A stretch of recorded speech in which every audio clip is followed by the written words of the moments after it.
Hello and welcome to How to Deal with Grief and Trauma. My name is Natalie Himmelrich. Today on the podcast I'm speaking with Joy, who I've known since 2015 as part of the Maybe All Heal community. This community was born out of a group of women from the Grieving Parents Support Network. They came together year after year during the month of May to focus on dealing with their grief using creativity. Joy has a unique approach with her artwork, which can be seen on her Instagram channel. Joy describes how she moved from feeling ashamed for dissociating from her pain, which was her coping mechanism, to understanding and appreciating it as a survival strategy at the time. Joy says, "You deal with it when you can. That is how you are surviving. That is how your brain is keeping you safe in a situation that is not safe. So now it's just like, oh yeah, just disassociating. It's okay. I'll deal with it later." I mean, it doesn't mean it's still it's easy to deal with, but just knowing that, yeah, that's an okay thing for my brain to do to survive. Joy Bornstein uses art as a way to process everyday emotions and the long-term scars left by trauma. She's the mother of 3 living children, the mother of a stillborn son, Bennett, and a former victim of domestic abuse. Joy uses color, line, and shape to explore emotions in a way that can't be expressed in words, in an attempt to turn pain into beauty. I highly recommend you check out Joy's Instagram channel and also the Maybe All Heal listed under the resources. I hope you enjoyed today's episode as much as I did. So welcome, Joy. It's so nice to see you here on a podcast. Thank you for taking your time. No, thank you for having me. It's good to see and talk to you. Yes, it's been a while. We've spoke about that just pre-podcast, and it's been a while since we've known each other, and I think it was through Maybe All Heal, which we're probably going to speak about a little bit later. But how about we start by you telling us a little bit about your story of loss and trauma? Okay, so in 2014, October, I wound up in the hospital because my baby, who was, I think, 32 weeks along, had stopped moving regularly. About a week and a half of various blood tests, scans, MRIs, all sorts of things. It was found that he had uncontrollable hemorrhaging inside his brain. And if he was born alive, he would not live for very long. It turned out that when he was 35 weeks, he was stillborn. His name is Bennett. I think a year later I had a miscarriage, which was a very different kind of pain, like still very painful, different kind of pain though.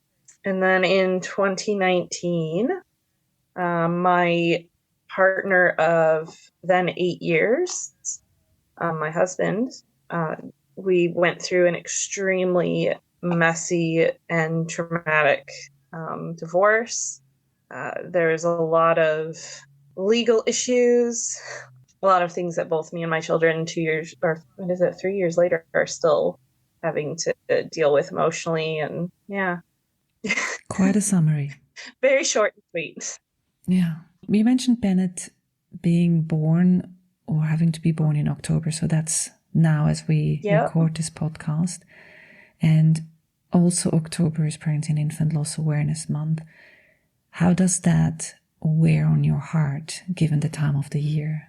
It's a really mixed bag for me because down where I'm living, I know I have an American accent, but I'm living in Australia and it's springtime, which is my absolute favorite holiday, favorite season because there's so much coming to life and it's finally warming up and the flowers are coming out and we've got baby birds coming out and stuff. And I absolutely love spring, but it's become a massive trigger for the sadness. And like, I'll get certain whiffs of plants blooming and I'm just instantly for a second transported back to sitting outside the hospital or walking alongside the ocean while we were waiting, for tests and stuff.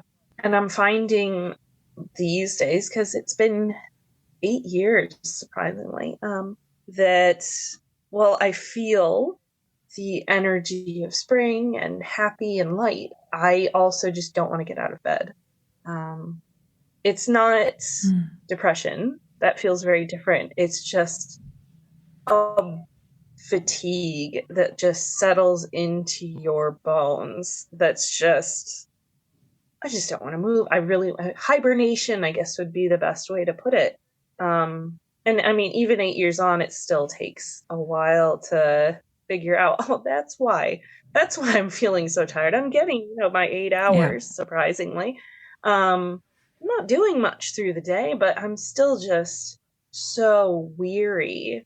And, I've got a laundry list of things on to do, but just the drumming up the energy to do it. Because my brain and my body just want to remember, which as the years have gone on, it's gotten a bit easier. I will have fewer outbursts of tears or screaming in the shower, but my body still just wants to rest.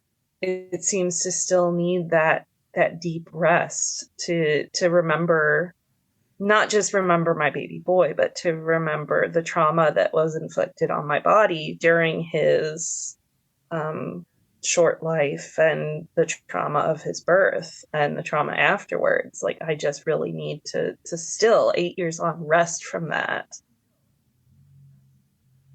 Yeah.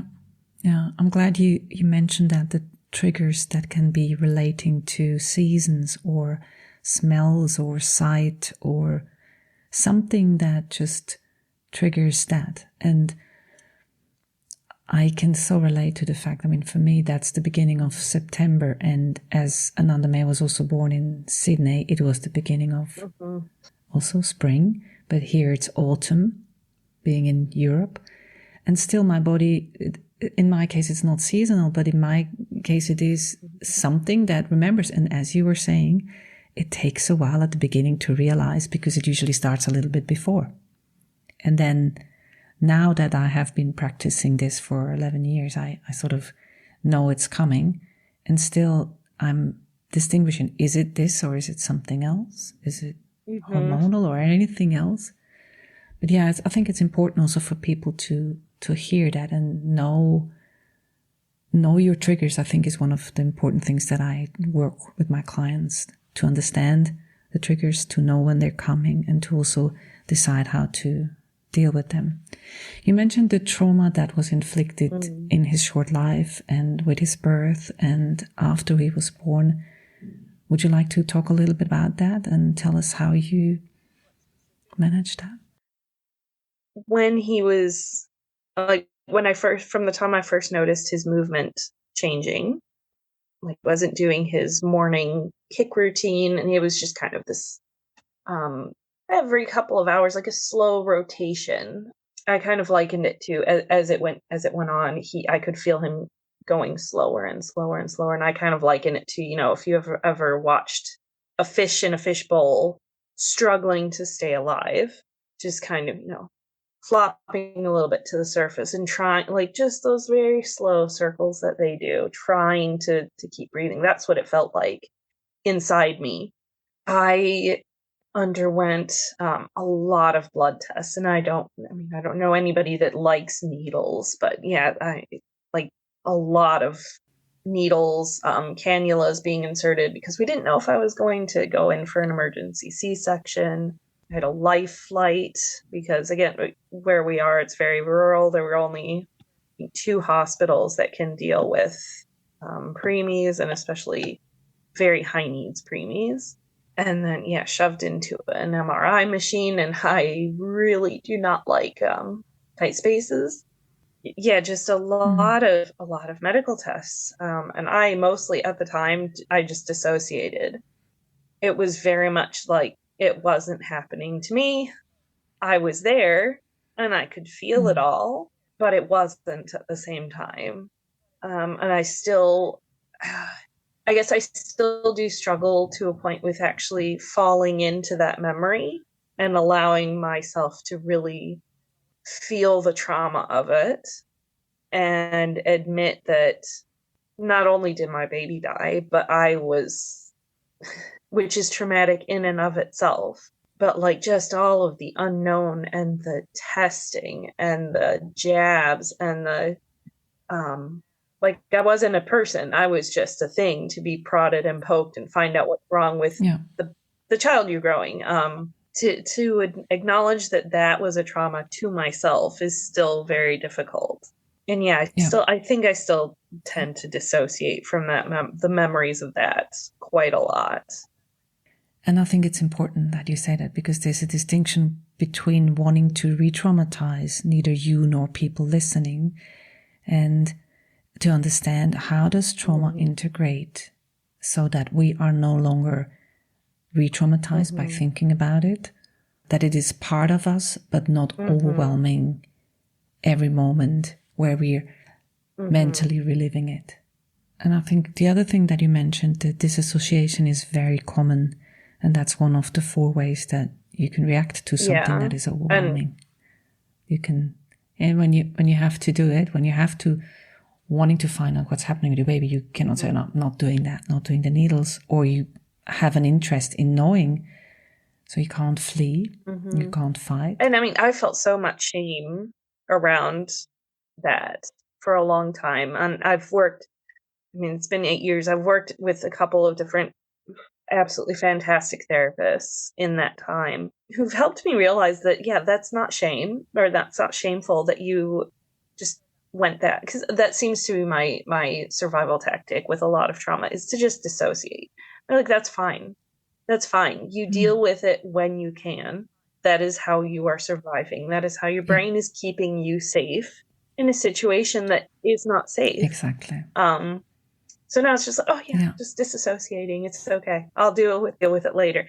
I mean, it doesn't mean it's easy to deal with, but just knowing that, that's an okay thing for my brain to do to survive helps. Yeah, that's your coping strategy. It's like making piles of things that we need to do on the side of the desk and say, I'll deal with you later. I can't. It's too much.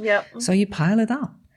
And you described that beautifully. It's not something that people need to be shameful of. It's a way to cope. And the body chooses the best way to cope in the moment with the situation. I mean, even after Ben was born, like, I didn't cry that much. I mean, I've spoken to so many women who are like, I just couldn't stop crying for months. And like, it took me months to actually cry. And I just felt so awful about that because, there were like my in-laws around me and stuff, or even my own mother. It was like, they were just sobbing and inconsolable. And I'm just like, when are we going to cook for dinner?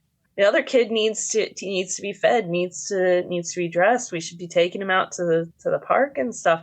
Like, I was sad, but it literally took me 2 or 3 months to actually feel the weight of what had happened, and to actually sob and like for days about it. And it took like some stray puppy wandering up to my house, like literally months after Ben had died. So that's just how my brain seems to work. And again, I felt so terrible because people are like, oh, she's fine. And I'm like, I'm not fine. I just don't know how to feel these things. And I can't feel these things because of the dissociating. And it was just very, very hard and very weird for me. Would you say you were in shock for the first time? Yeah, definitely for the first month. Most definitely. Yeah. You're in shock. You don't react. But everybody else assumes, oh, she's fine. She's okay. This is hard, but she's okay. She's not in the heat crying. It's like, because I feel nothing. That's a confusion with what people see and what they assume it means, where shock and the way shock can look like, which is also different in different people. And disassociation can be part of shock, and it might look from the outside, she's fine. Yes, it is a kind of fine. It's my body's doing the best it can, and this is not feeling, because if the tidal wave of emotion would come right now is not the best time. So let's pile it up for later. How do you feel now about that time when you look back and the first few months you weren't crying, and how do you look at it now? I think I look back then and think, like, I just really wish I could take myself then and give me the hug that I needed. It's like, yeah, I look at it, like you said, it's like, oh, it would have been too much to actually deal with at that point. And it's, again, well, I did feel that shame then. It's like, no, I look back and I feel, no, that's perfectly okay. How I was coping and what I was doing, that's perfectly okay. That was healthy to deal with it at the time, because now I have gone back and I have picked through those piles of trauma and grief to deal with them and to work through them. I think it's a beautiful picture that I just have when you were saying that. It's like taking your younger self and giving her a hug and saying, you know, it's okay the way you're doing it. You do now what you can do now, which is feeding your child and taking them to the park, and you deal with it later. And I mean, I know you, Joy, and I've seen how you processed it. So it's, for me, people can't see that, but I'll post a link to some of the work that you've been doing, the artwork. And I know that you have been dealing with it in your own way again. There's a difference between shoving it under the carpet, you know, like, or piling it on the desk and say, not now, not now. Too many things, a little bit later. Yeah. No, I'm loving that desk pile. And if you could see my desk right now, that's really speaking to me. Because it's when you can, you'll go and you take little bits and that's what I've done with my art and especially with the May We All Heal, that's what's really sparked that, is taking the tiny little bits from those piles and putting it into my artwork. And what I'll do is I like just think about the emotion or the feeling or the incident as I'm creating something, or I'll create something that just feels right, and then kind of come back and do what I call conversing with my artwork. What am I trying to say to myself with this blob of mess that I have put onto paper or canvas? And that's really helped me pick apart those, because I've got a lot of different piles of trauma, but it's really helped me pick apart those little pieces. And instead of just feeling completely overwhelmed by what feels sometimes like a constant onslaught of crap and hell, it's helped me to just gently break those bits apart, and it feels lighter as I do that. And it's 8 years of processing just the one, the entire trauma of Ben's death. And then, 2-3 years of processing the destruction by marriage. There'd be a lot of piles to go through. But the putting it onto paper with color and line has just really helped lighten that load. I'd love you to talk a little about that, because before when you were talking about it, you said the way I'm putting, I don't know your words, that like the mess onto the pages. And I'm like, I was just thinking artwork and you're talking mess. I mean, and again, that's probably also the similar thing of people looking at you and saying, oh, look, she's okay. But what's underneath and the meaning is underneath that is a different thing. I mean, for me, looking at your artwork is beautiful. And for you, it is a process of putting something within. But I have seen lots of different comments of people of wanting your artwork because it evokes something beautiful. But tell us a little bit about your process of using art to process emotions. Honestly, I don't know what I'm doing half the time. I'll be completely honest with that. But I think it's a good recipe, whatever somehow you do. It works for me. I guess when it really started was when I did my first May We All Heal, which was 2015, I think. And I'd seen somebody in another, I started following an art therapist who, she would not do art therapy, but she would share different techniques to help calm and to calm anxiety and there, how to converse with your artwork. So I'd been following her for about a year. So when I did May We All Heal in 2017, I'd seen someone doing 30 days on one canvas. And she was just doing, whatever she wanted to create in 30 days on this one canvas. And I was like, I don't really like taking 30 different photos. That's just never worked for me. I always fall apart halfway through. I'll see if I can paint on the same canvas for 30 days, challenge myself artistically. And somehow it really, really worked. And I created something that to this day I still love, which a lot of artists, like, you'll love something and then a year later, you're like, it's garbage. Now, I still love every single one of my May We All Heal things, because each day I would look at the prompt and I'd really try and focus on it and feel it, and then paint it.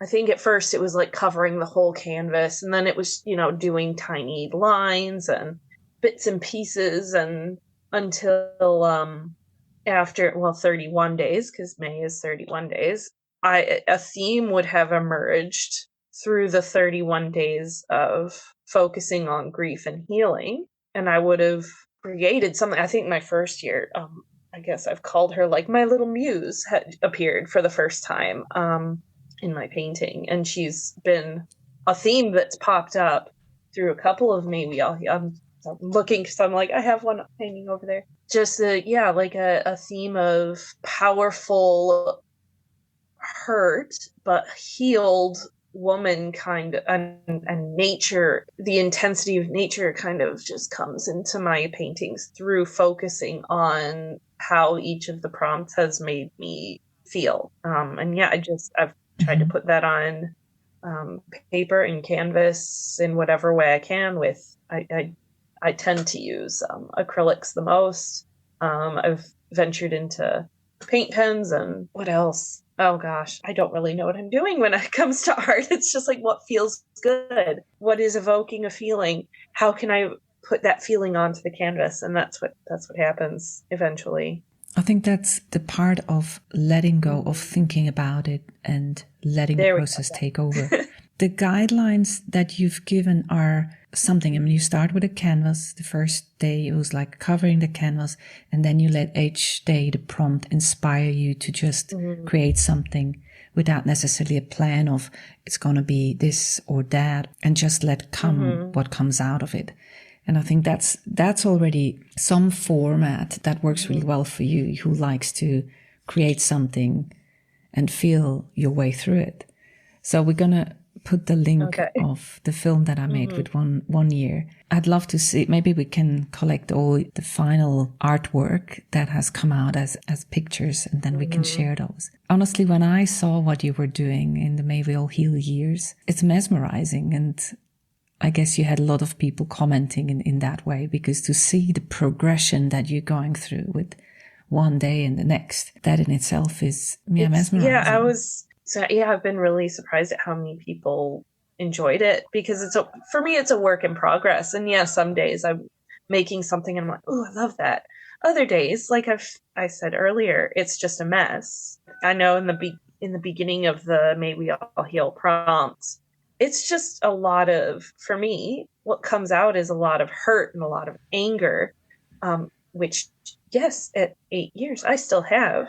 And that will still come out onto the canvas. And I know later on, like the last 2 years, I incorporated my divorce into the May We All Heal prompts as well. It was like, yes, I know you developed it to deal with child loss. And I was like, well, 8 years, it was 6, 7 years on. That wasn't, and at that time, that wasn't the trauma I was processing the most anymore. I was processing my ex leaving me, domestic abuse, my children, all of that. So I was like, oh, okay, well, focus on what the prompt is speaking to me. And so, a lot of grief and anger would come out at first. And it's just messy. Grief and anger isn't really pretty to feel, and it isn't pretty visually either. And I really was shocked at how many people really enjoyed it, just the whole process of it, because it is a messy, like dealing with grief and healing, it's a messy process. It's not pretty. There might be little points along the way that look nice, but overall not so much. Yeah, and I think that's really the differentiation between, again, how your process is going and what it might look like from the outside, which can obviously be very different. Would you like to give us a little bit of content in terms of the traumatic divorce and the situation, how it is now with your ex-husband? Yeah. So that just people get an idea of what you had to deal so with. I went from what I thought was, a mostly good. Well, I mean, we were honestly, you had hard parts. I thought we were struggling. We were just going through a tough time, to being accused of being an abusive narcissist. And then, I mean, having the person I thought, knew me the most and loved me, and, we pledged to be with each other forever, taking the kids and trying to, keep them from me. What happened over the course of a year and a half was through a whole lot of legal mess that I'm just not going to discuss. I eventually gained full custody and parental responsibility of the kids. We have not seen or heard from him in 2 years. Yeah, and I mean, he dragged me through a lot of legal hell, basically, and the kids as well. So yeah, I mean, it's been 2 years, and yeah, that's where we are at the moment.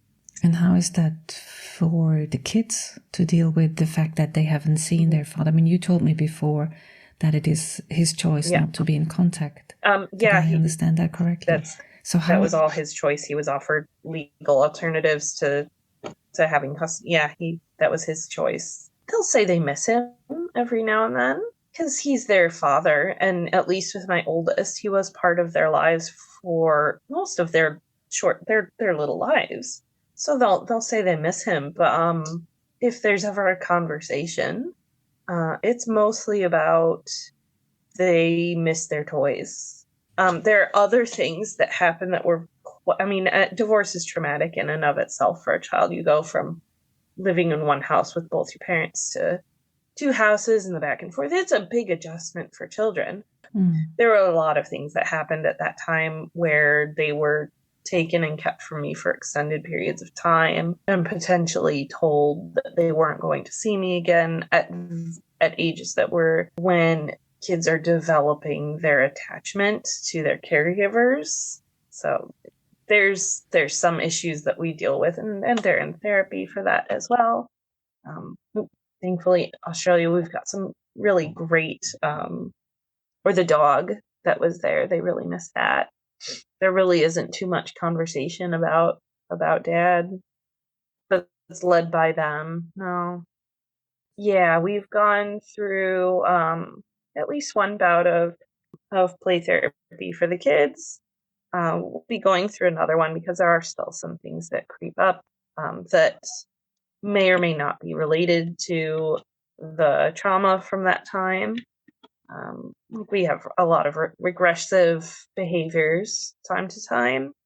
So yeah, they're well supported. I'm pretty happy with the support we've received from the various can't think of words, foundations or something in Australia. This is another I have trauma brain. You forget words a lot. Like I feel pretty stupid half the time because I can't remember simple words. My therapist is like, it'll come back, don't worry. Yeah. So what kind of therapy has supported you the most? You mentioned that you had some great support.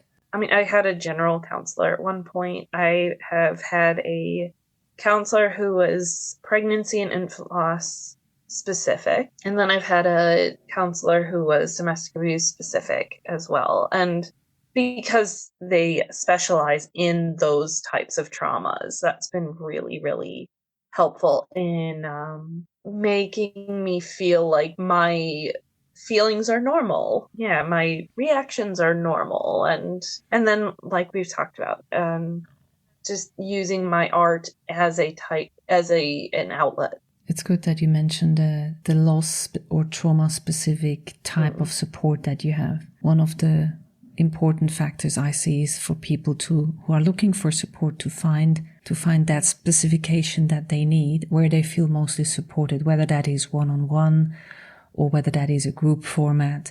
But also often because loss and trauma is somewhat connected, to find someone that is trauma informed. And I mean, it's become a buzzword a bit, trauma. So it's been not just in people's experience, but also in people's education and professional training. And there are a lot of people who are trauma informed. And if people are looking for something that, or someone that is specialized in that, it's always good to ask, are you trauma informed? What kind of trauma training have you done? And otherwise there's specifics to look for. And, I was thinking about your childhood development or developmental trauma can be something that can be dealt with the rest of our lives. We all walk around with some form of developmental trauma. Trauma is not like a big word, but there's what's called big T, big traumas like war and famine. And then there's small T's and developmental trauma, like even attachment situations. They all affect each and every adult. And so there's different modalities for people who are looking for support. One of them being NARM, the neuroaffective relational model, dealing with developmental trauma, autosomatic experience for trauma. And it's good to have someone, if you're looking for support, to have someone that fits your needs, or a situation or a format that fits your needs. So to bring this to a close, what would you say? What has your journey of those losses and the trauma, what has it taught you? Or how has it shaped you? In some ways, I don't really like what it's done to me. I mean, but I'm far more reactive than I would like to be. I have a lot more anxiety than I ever used to. I looking back, I was a really anxious kid, but the anxiety I hate it. I hate it so much. I don't like feeling anger, but I still have a lot of anger from a lot of, I guess, mistreatment from both of those situations. And just that, my kid died and I'm angry about that. And I don't think I will ever not be angry about that. On the other hand, I like how aware of myself I've become. I know myself a lot better than I think I ever would have if I had not experienced any of those losses. And because I know myself better, it's given me the ability, I guess, to know others better, be more aware of how other people might be feeling when they are faced with other traumas. And it's taught me how resilient I am. Honestly, both situations, my child dying, my ex leaving me, I mean, both situations at the time, I felt like I was going to die. Like my life was basically over. Like I could not do it. And at that time, I really wasn't doing it. But here I am. I'm starting to thrive in my life. Joy has a little bit of a hobby farm in the background. So all those noises are hobby farm very animals. Noisy birds. Yeah. But yeah, I am pretty proud of how I've gotten through things, and I'm willing to learn more, I guess, about myself, about how the world works and stuff. And I mean, that wasn't really what I was before I lost in those kind of ways. Well, thank you so much, Joy, for sharing authentically how you dealt with the different situations in your life, the loss of Bennett and the trauma with the divorce and the separation and all the proceedings around that. Thank you so much. And as you know, we always finish the podcast with a couple of sentence starters. Okay. Shall we do that now? Grieving and trauma means? Path to healing. And healing means? Messy. And what I have learned about myself in the light of loss and trauma? I'm pretty strong. And one thing I wish people knew about loss and trauma? It doesn't go away. And the last one specific thing that has changed since my loss and trauma that I wouldn't want to miss. Oh, I really don't know. I mean, so one thing you said before when I asked you about what your journey, I thought you said, I'm much more self-aware and compassionate to how people feel. That was something that was sort of encapsulated in those words. Because, that there's never a trade-off. I mean, our losses are not like, okay, I'll give you the loss and I have something that I wouldn't want to miss. It's not like that. But in terms of our narrative, it's beautiful to have those insights as to what has come that wouldn't have otherwise come. I mean, in my case, I would have never written I don't know if I would have ever written a book. It wasn't something that I always wanted to do, write a book. 3 or 4? And now I look at it and think, 6. a 6. I'm like, behind. How did that happen? Oh, wow. Yeah, I guess what's come that I wouldn't have wanted to miss is my my curiosity. Like, I wouldn't be creating the way. I mean, yeah, I just did like landscapes and animals. That's what I painted before Bennett, and now I'm like, I don't know what to say my style is. It just is. Yeah.